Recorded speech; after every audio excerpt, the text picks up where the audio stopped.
இன்று தவக்காலத்தின் 39ஆம் நாள். இன்றைய தவ முயற்சி, தினமும் விவிலியம் வாசிப்போம். குறைந்தபட்சம் 10 வசனம் முதல் அதிகபட்சம் ஒரு அதிகாரம் வரை. இறைவார்த்தை: என் காலடிக்கு உம் வாக்கே விளக்கு, என் பாதைக்கு ஒளியும் அதுவே. திருப்பாடல்கள் 119, 105. உயிருள்ள ஆண்டவரின் வார்த்தை செயலாற்றக்கூடியது.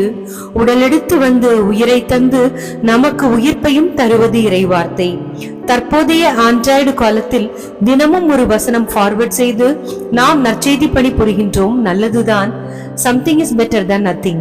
ஆனால் நம் ஆண்டவருக்கு எப்போதுமே சம்திங் பத்தாது.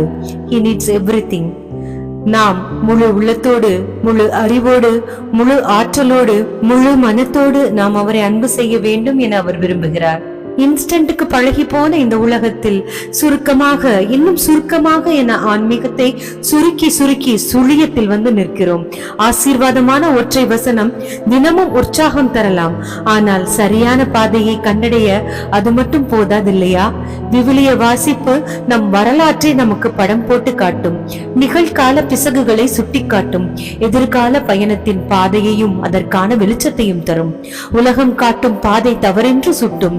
நிலையானவற்றில் மனதை செலுத்த தூண்டும். எனவே இறை வார்த்தையை வாசிப்போம். குடும்ப ஜெபமாலையை முடித்து தினமும் ஒருவர் என முறை வைத்து குறிப்பிட்ட பகுதியை எடுத்து தொடர்ச்சியாக வாசிப்போம்.